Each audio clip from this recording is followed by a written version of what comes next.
very old friend came by today, 'cause he was telling everyone in town of the love that he just found, and Marie's her name. Hi, it's Lee Martin here with Neo Buggy TV, and this is my mate Neil with Neil Buggy. Alright guys, we're going to do a quick track walk and try and let you guys know what to expect to watch throughout the week, what parts are good, what parts are bad, and what's going to mess everyone up. So we're off on that. Let's do this stuff. This is a straight. so this bit's pretty easy for most drivers. Even Showtime can get this bit right normally.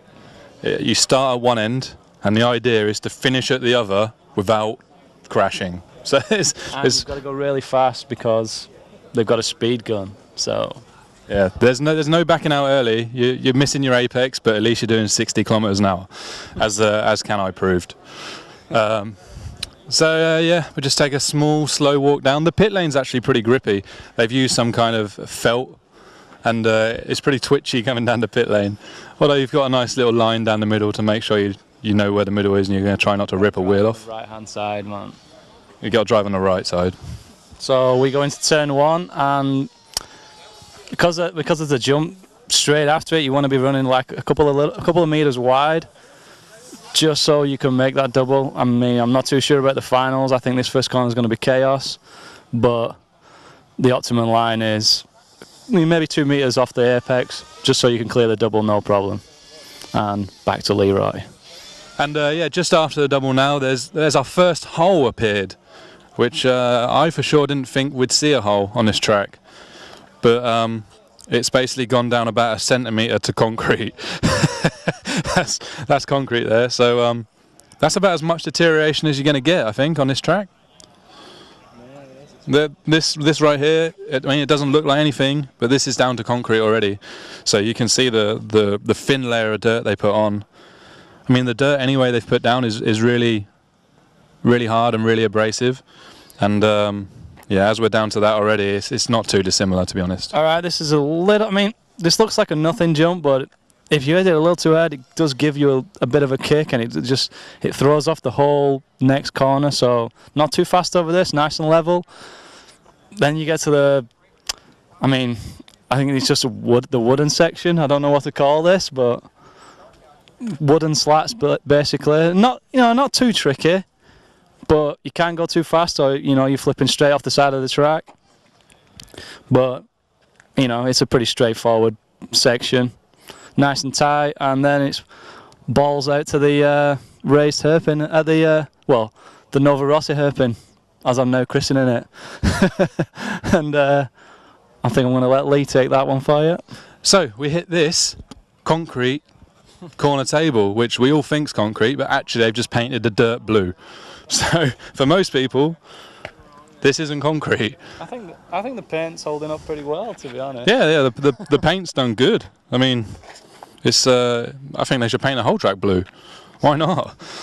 But this is where we marshal, and well, you can rest your hand on the bar there. You look like you're in a zoo. Yeah, in a zoo. Yeah, that's probably where you should be, to be honest. But actually, this paint's been wet for about 4 days now. So yeah, so that's the marshal point. Yep, straight off the corner table. You want to come into it pretty much in the centre to inside, I think, and try and stay tight.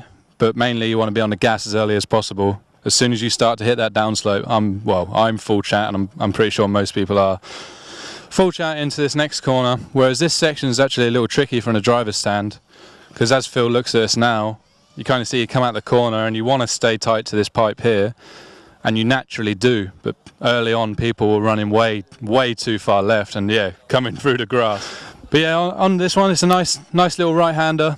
You can't see it all great, but it's not really crucial that you do. Just maybe a quick dab of the brake, slow it down a touch, and get on the gas. Yeah, the concrete's coming through here. In the last run, then my car was starting to get GTI, we call it, where it decks over the front and the rear wheel lifts a little, which is a sign of having a bit too much grip. So with actually coming over and walking it, now the concrete's coming through. That's probably what's caused that. So there might be a few grip rolls on this corner for anyone that hasn't come over near and had a look. Now we come into the Laguna Seca corner, and I'll let Neil talk you through it. All right. Again, it's coming up this slight slope. It's a little deceiving because you're not quite sure, you know, where your turning point is until you get to the brow, as you say. Crest. Yeah. So, I mean, you want to sweep out slightly to the right to get an optimum line, but you're going down steps, so you can't go too fast. So you swing out right, back to left, nice and tight. Down a little cobbles, nothing too serious. Don't want to hug too much of the apex here because this is where a grip roll's coming in straight away.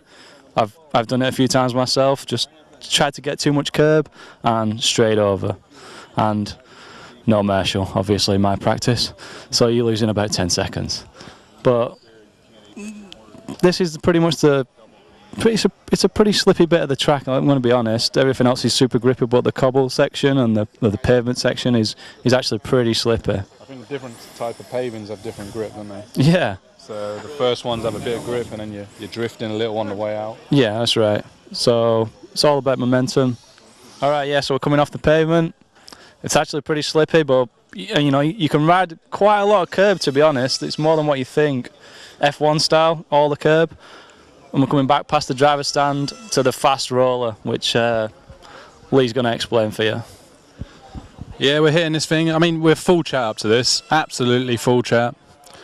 As most of the sections on this track where it's straight, you just want to be absolutely on it. And basically about where I am now, I want to be tapping the brakes, maybe a touch before, slowing it down.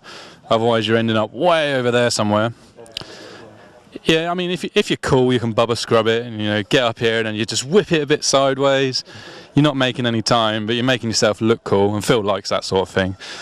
So we're landing we want to land pretty short. There is a small crest of the jump, kind of does double down a little bit. So you want to make sure you're just over that mark and landing about where Neil is now. And then after that, I'm hugging tight.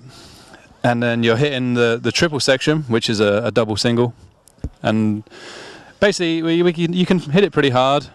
You don't have to worry too much about making a downslope or over jumping or anything. You can just make sure you land between the next two, and then you're good to go. After that, we have, when I get there, we have a nice little hairpin here. This is actually my favourite corner on the track, just for racing and for watching. It's nothing special, but once you've done your double single, you come out, just get straight on it, full lock, turn it in. It's got really good traction. It doesn't want to grit roll here. There's a lot of curb to ride, and it's just a real cool corner. I just like driving this corner. So yeah, once again, there's a lot of concrete here. I think we'll be seeing a lot of concrete before you know it, and it seems like it was a darker colour, so I think you'll see it come up. You might think it's a blue groove, but it might just be concrete. And then you're firing yourself into the first section of a four-piece, a four-jump section, but it's a single roller, big single roller, and then into a double. Well, this is the first option line we've come to on this track, and I'll let Neil talk you through the options we have. Yeah, so we got a pretty straightforward roller here. I mean, if you're taking option one, which is the most popular, you head into it, a lot of brake, nice and tight, and then if you're taking my line, the girls' line, it's nice and easy over this roller, not as little air as possible, and then a nice easy double. Or if you're one of the cool kids, or you want a super lap, you're just gonna hit the first roller a little harder, bring yourself wide, and then like a late apex, and then cut yourself back across and make yourself a big double single. I mean, it's maybe a tad faster. There's really not much in it, but it's way riskier. You know, only the top guys are doing it. Ronald Falk's not doing it, and he's going around pretty good. So, but it's each to their own. I'm always a safety first guy, so I'm a single double. But maybe I'll try a double single later on. I don't know, you know. But this is probably the bit of the track that's going is a make or break, you know, for the winner. Personally, this is where it's going to come from. So, but yeah, two options: nice and safe single double, or a bit more ballsy double single. So, and then we come to the well, a pretty straightforward chicane, but that's not turned out to be a pretty straightforward chicane.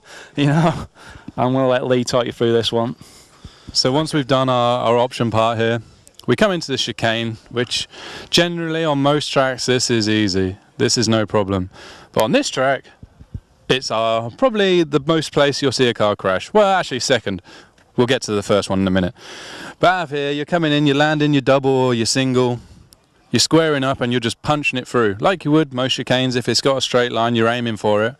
The problem with this one is, it's got this huge red pipe that kicks you in the arse. You come through here, sometimes you think you're miles away, and you can tell by the lack of paint it now has, how many people have hit it. Your best bet is to hit the whole thing, like miss it by a foot. If you're missing it by an inch, you're taking your front wheel off. So yeah, you want to come wide.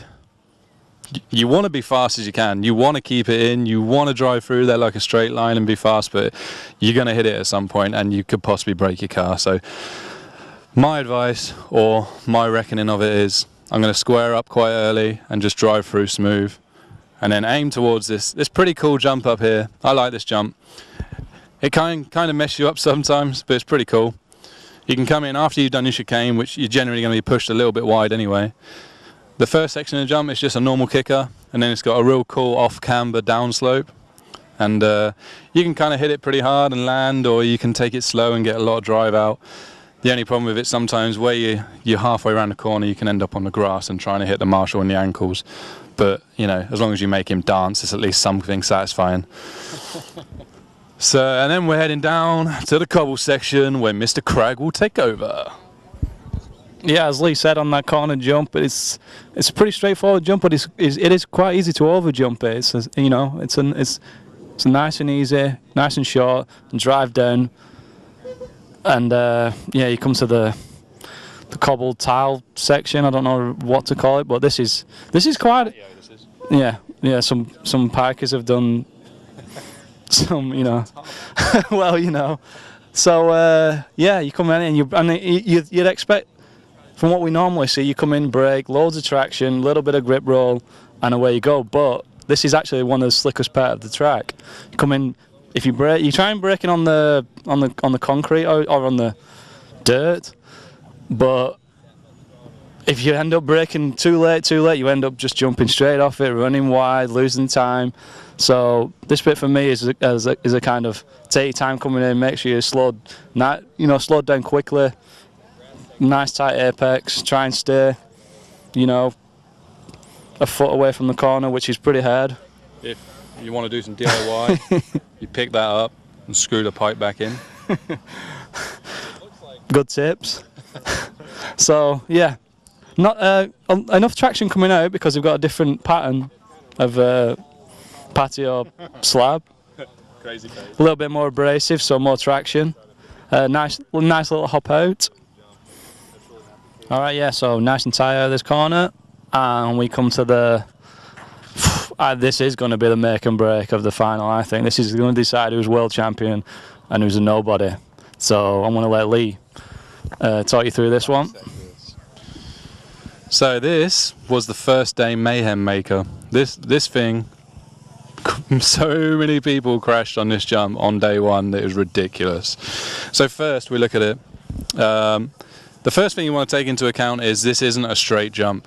If you had a bird's eye view, this thing really hooks left before hooking back right. Like where I am now compared to where that camera is, it's quite a bit of a change in direction, which a lot of people kind of didn't get to start with, I think. It's the way I was looking at it is if you're coming out tight in this corner, you should be all right.